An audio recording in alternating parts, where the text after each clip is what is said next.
নমস্কার দর্শক বন্ধুরা, আপনাদের সকলকে স্বাগত জানাচ্ছি রেফ স্পোর্টস বাংলার এক নতুন উপস্থাপনাতে। আমি সোমনাথ এই মুহূর্তে দাঁড়িয়ে আছি কিশোর ভারতী ক্রীড়াঙ্গনে, এবং পিছনে দেখতেই পাচ্ছেন সেই স্কাইলাইন কলকাতার। এবং এই মাঠটা কিন্তু বেশ সুন্দর অ্যাকচুয়ালি। যদি এই দুপুর বেলাটা বা বিকেল বেলাটা করে খেলাটা হয়, তাহলে কিন্তু পুরো কলকাতার যে স্কাইলাইনটা সেটা মোটামুটি দেখা যায় এই কিশোর ভারতী প্রেস বক্স থেকে। এবং আজকেই এই বলতে পারেন যে একটা সুন্দর বিকেলে কিন্তু মোহনবাগান তারা গ্রুপ চ্যাম্পিয়ন হয়ে কোয়ালিফাই করলো ডুরান্ড কাপের কোয়ার্টার ফাইনালসে। আগেই কোয়ালিফাই তারা করে গেছিল, বাট স্টিল আজকে একটা নিয়ম রক্ষার ম্যাচ ছিল এগেনস্ট সিআইএসএফ প্রোটেক্টার্স, এবং সেই ম্যাচ কিন্তু একেবারে স্টাইলিং ফ্যাশনে জিতে 6-0 গোলে তারা হারিয়েছে সিআইএসএফ প্রোটেক্টার্সদের। এবং সেই ম্যাচ জিতে কিন্তু অবশ্যই তারা কোয়ালিফাই করলো ডুরান্ডের শেষ আটে। এবং মোহনবাগানের প্রতিপক্ষ কে হবে কোয়ার্টার ফাইনালে সেটা কিন্তু ঠিক হবে লটারির মাধ্যমে। ডুরান্ড কমিটি আপনারা জানেন যে লটারির মাধ্যমে কোয়ার্টার ফাইনালস ডিসাইড করে, এবং সেই হিসেবেই কিন্তু কোয়ার্টার ফাইনালটাও এই বছরও ডিসাইড করা হবে। বাট অ্যাগেন, যেহেতু ইস্টবেঙ্গল এবং মোহনবাগান সেম গ্রুপে আছে, সেই জন্য কোয়ার্টার ফাইনালে অ্যাটলিস্ট হয়তো ডার্বিটা হবে না।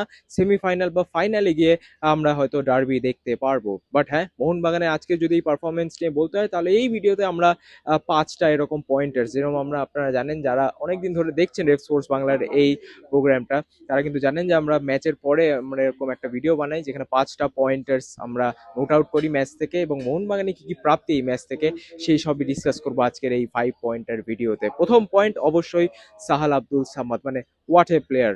মোহনবাগানে যবে থেকে তিনি এসছেন, হয়তো ফার্স্ট সিজন ছাড়া সেকেন্ড সিজন ছাড়া সেরকম তিনি গেম টাইম পাননি, বাট আন্ডার প্যানোস ডিলিম্পেরিস সাহালকে কিন্তু একটা অন্য মাত্রার প্লেয়ার লাগছে। এবং ভারতে এরকম প্লেয়ার খুব রেয়ার আছে যারা এরকম সেন্ট্রাল অ্যাটাকিং মিডফিল্ড রোলে খেলতে পারেন, একটু নিচ থেকেও খেলতে পারেন, আবার উইংয়েও খেলতে পারেন।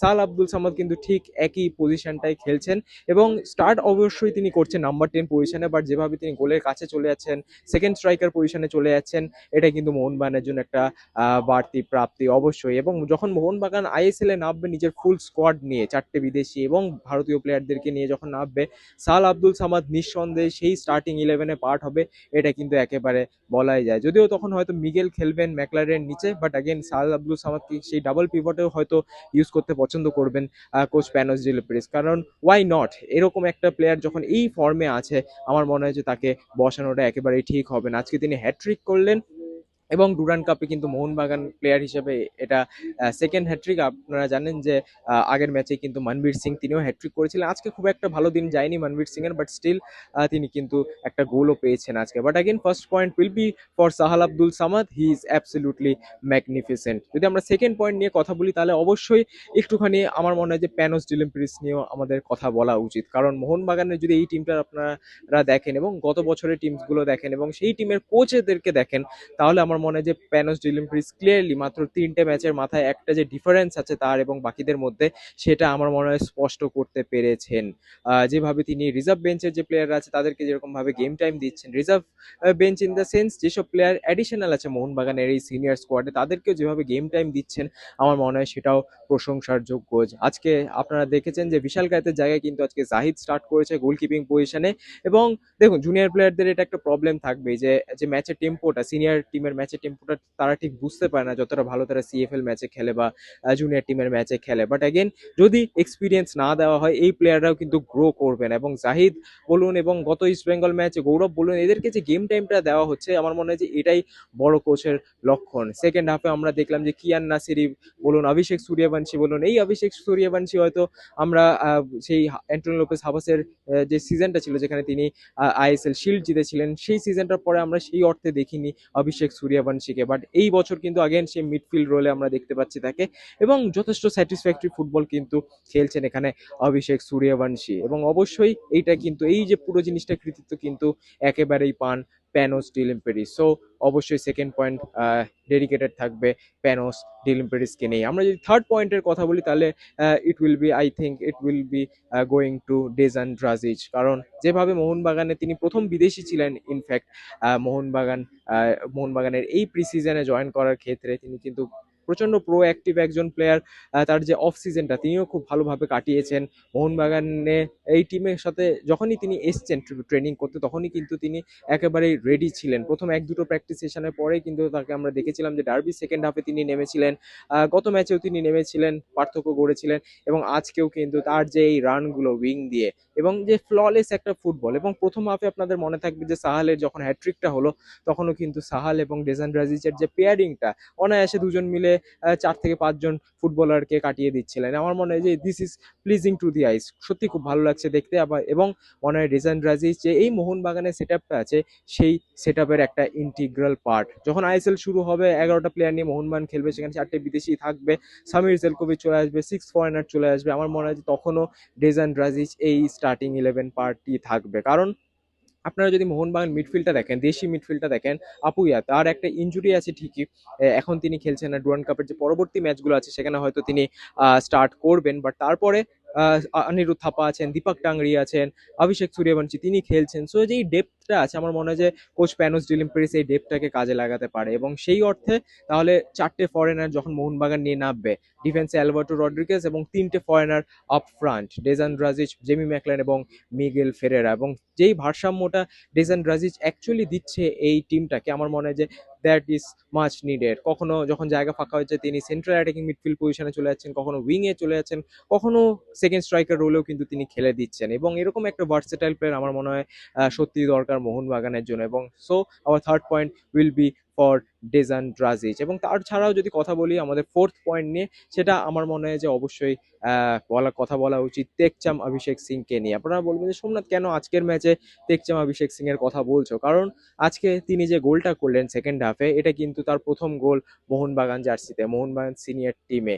তিনি প্রায় 21টার কাছাকাছি ম্যাচ খেলে ফেলেছিলেন, আজকের ম্যাচটা নিয়ে 22টা ম্যাচ হবে মোহনবাগান জার্সিতে, এবং এই 22টা ম্যাচের মধ্যে কিন্তু প্রথম গোলটা তিনি আজকে পেলেন। এবং যেভাবে তিনি গোলটা করলেন আমার মনে হয় যে cool and composed finish from Abhishek Tekcham Singh. এবং ভারতীয় ফুটবলারদের যখন আমরা কথা বলি সেই অর্থে কিন্তু স্কিলফুল প্লেয়ার্স খুব কম থাকে অ্যাকচুয়ালি, যারা উইথ দ্য বল খুব cool and calm and composed থাকে, এরকম প্লেয়ার কিন্তু সংখ্যা ঘনিষ্ঠ আপনারা বলতে পারেন। সেখান থেকে কিন্তু অবশ্যই আপুইয়া, আনোয়ার আলী, সাহাল আব্দুল সামাদ এবং এই টেকচাম অভিষেক সিংও কিন্তু সেই ক্রাইটেরিয়াতেই পড়ে। With the ball is very compose, defensively আমার মনে হয় যে কোনো ডাউট নেই কারোরই যে কতটা সলিড তিনি, এবং অ্যাটাকেও কিন্তু তিনি কন্ট্রিবিউট করছেন। হয়তো যখন তিনি ওভারল্যাপ করছেন মাঝে মাঝে কনফিউজ হয়ে যাচ্ছিলেন ফাইনাল বলটা বা ক্রসটা দেওয়ার ক্ষেত্রে, আমার মনে হয় যে সেটা যদি ইম্প্রুভ করতে পারেন Tekcham Abhishek Singh, no doubt he will be India's best right back বা সাইড ব্যাকও বলতে পারেন, কারণ তিনি তো দুটো পজিশনেই সাইমালটেনিয়াসলি খেলতে পারেন। এটা আমার মনে হয় যে গত সিজনের মোহনবাগানের বেস্ট সাইনিং টেকচাম অভিষেক সিং। আজকে তিনি তার ফার্স্ট গোল করলেন সবুজ মেরুন জার্সিতে, এই জন্য চতুর্থ পয়েন্টটা তার জন্যই ডেডিকেটেড। এবং পঞ্চম পয়েন্ট নিয়ে আমরা যদি কথা বলি তাহলে আমার মনে হয় এটা ঠিক মোহনবাগান কেন্দ্রিক না, বাট অ্যাগেন ফুটবল কেন্দ্রিক, মোহনবাগান বা ইন্ডিয়ান ফুটবল কেন্দ্রিক। মোহনবাগানের অবশ্যই কিন্তু সেই জায়গাটাও প্রযোজ্য, মোহনবাগানের ক্ষেত্রেও কিন্তু সেই জিনিসটা প্রযোজ্য। সেটা হচ্ছে ভারতীয় স্ট্রাইকার বনাম বিদেশি স্ট্রাইকারের যে একটা ক্লিয়ার ডিফারেন্স আমরা দেখতে পারি, সেটাই আমাদের আজকের এই ফিফথ পয়েন্ট। কারণ আপনারা দেখেছেন যে ডুরান্ডের মোস্ট অফ দ্য টাইমস কিন্তু মনবীর সিং খেলেছেন মোহনবাগানে অ্যাজ এ স্ট্রাইকার হিসেবে এই 3টে ম্যাচেই বলতে পারেন। এবং যখন 60 মিনিটের পরে জেমি ম্যাকলেন নামলেন, তার জাস্ট বলতে পারেন 7 মিনিট লাগলো ফার্স্ট গোলটা করার ক্ষেত্রে, এবং যে অফ দ্য বল তার রানটা, পিছন থেকে সাহাল আব্দুল সামাদ তিনি একটা পাস দিলেন, অ্যাসিস্ট করলেন রাদার, এবং যেই পাসটা ছিল সেটা থেকে যে রানটা, সেখানেই কিন্তু তার এবং ডিফেন্ডারের মধ্যে প্রায় 6 থেকে 7 মিটারের একটা ডিস্টেন্স হয়ে গেছে, এবং ফিনিশটা করা আমার মনে হয় জাস্ট একটা সময়ের অপেক্ষা ছিল for striker like Jamie Maclaren. এবং এটাই কোথাও না কোথাও difference between Indian strikers and foreign strikers. অবশ্যই আমরাও যথেষ্ট ভোকাল, আপনারাও যথেষ্ট ভোকাল যে ভারতীয় প্লেয়ারদেরকে বা ভারতীয় স্ট্রাইকারদেরকে কেন সুযোগ দেওয়া হয় না। মোহনবাগানের ক্ষেত্রে সুহেল বলুন, মানবীর বলুন, ইস্ট বেঙ্গলের ক্ষেত্রে জেসিন বলুন, ডেভিড বলুন, তাদেরকে কেন সুযোগ দেওয়া হয় না? কিভাবে দেবেন বলুন কোচেরা এই সুযোগটা, যখন কোনো ক্রুশিয়াল ম্যাচে এরকম একটা ওপেন চান্স যদি কোনো ভারতীয় স্ট্রাইকার মিস করে, সেটা কি পরে টিম কুলোতে পারবে? আমার মনে হয় যে সেটা হবে না। জেমি ম্যাকলারেন এরকম যদি 3টে চান্স পান, দুটো তো গোল করবেন। আজকে একটা ইজি চান্সও তারপরে তিনি মিস করেছেন ঠিকই, বাট সেরকম চান্স যদি আরেকটা পেতেন জেমি ম্যাকলারেন কিন্তু সেটা মিস করতেন না। এবং আমার মনে হয় যে কোথাও না কোথাও ভারতীয় স্ট্রাইকার এবং বিদেশি স্ট্রাইকার যে ডিফারেন্সটা, সেটা বোঝার অবশ্যই দরকার আছে। যখন ইম্পর্টেন্ট ম্যাচ হবে, no doubt coach will go foreign striker. এবং জেমি ম্যাকলারেনও কিন্তু আজকে তার প্রথম গোল করলেন এই সিজনের মোহনবাগান জার্সিতে, আজকে প্রথম তিনি নামলেন। এবং গোলে কিন্তু তিনি ফিরলেন। এবং তার যে হাইপ বলুন বা এবং তার যে পেডিগ্রিটা বলুন, সেটা কিন্তু বারংবার তিনি প্রমাণ করে গেছেন। গত বছর আইএসএল এ তিনি 10টা গোল করেছিলেন। এই বছরও কিন্তু প্রথম ম্যাচেই জাস্ট কিছু মিনিটস পেয়েছেন, 25 মিনিটের কাছাকাছি তিনি পেয়েছেন আজকে গেম টাইম।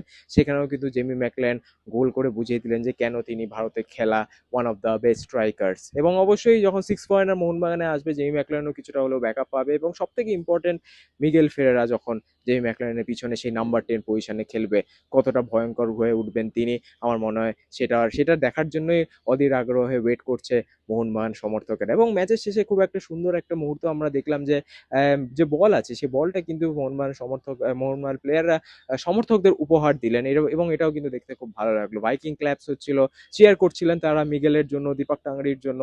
এবং তারপরে বল পেয়ে কিন্তু খুবই খুশি মোহনবাগান সমর্থকরা। এবং গ্রুপ চ্যাম্পিয়ন হয়ে মোহনবাগান কোয়ালিফাই করলো কোয়ার্টার ফাইনালে, ডুরান্ড কাপের কোয়ার্টার ফাইনালে। এবং পরবর্তী অপোনেন্ট কে হবে মোহনবাগানের কোয়ার্টার ফাইনালে, এটা কিন্তু দেখার বিষয় হবে। এবং প্যানোস জিলাপিস তার ফার্স্ট অ্যাসাইনমেন্ট এই বছরের ডুরান্ড কাপ, সেই ডুরান্ড কাপ কি জিততে পারবে? এবং যদি সেই ডুরান্ড কাপটা জিততে হয়, আমার মনে হয় যে দুটো বাধাই আছে। এক, অবশ্যই নর্থ ইস্ট ইউনাইটেড, তারা তাদের third Durand Cup title, consecutive third Durand Cup title chase করছে। এবং তারপরে অবশ্যই ইস্ট বেঙ্গল, তারা অবশ্যই চোট আঘাত একটুখানি জর্জরিত আছে, প্লেয়ার এখনো তাদের কিছু এসে পৌঁছায়নি, বাট স্টিল তারা যে পারফরমেন্সটা দিচ্ছে সেটাও কিন্তু যথেষ্ট নোটিসেবল। সো আমার মনে হয় এই দুটো অপোনেন্ট ছাড়া মোহনবাগানে অ্যাজ সাচ কোনো কম্পিটিশন নেই।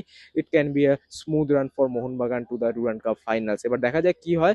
বাট অবশ্যই কেমন লাগলো এই ভিডিওটা আপনাদের জানাতে ভুলবেন না। এরকম 5 পয়েন্টের ভিডিও আমরা ডেইলি নিয়ে আসার চেষ্টা করবো ম্যাচের পরে, যেখানে আমরা অ্যাটলিস্ট অ্যানালাইজ করতে পারবো যে মোহনবাগানে কি কি প্রাপ্তি আজকের ম্যাচ থেকে। যদি এরকম ম্যাচ থেকে 5 পয়েন্টার্স বের করাটা খুব ডিফিকাল্ট, কিছু নোটিসেবল জিনিস ফাইন্ড আউট করাটা খুব ডিফিকাল্ট, কারণ কম্পিটিশনটাই এতটা লো। বাট স্টিল মোহনবাগান কিন্তু এই যদি ডুরান্ড কাপের গ্রুপটা দেখেন, তাহলে কটা গোল?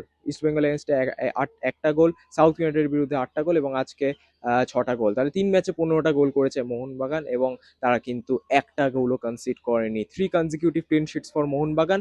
It is a huge thing আমার যা মনে হয়। এবং প্যানোস জিলিম্পিস সোফার আমার মনে হয় কোচিংয়ে 10-এ 10 ফর মোহনবাগান। আপনাদের মতামত অবশ্যই কমেন্টসে জানাতে ভুলবেন না। আবারও আপনাদের সাথে দেখা হবে পরবর্তী ভিডিওতে। ততদিনে ভালো থাকবেন, সুস্থ থাকবেন, এবং নমস্কার।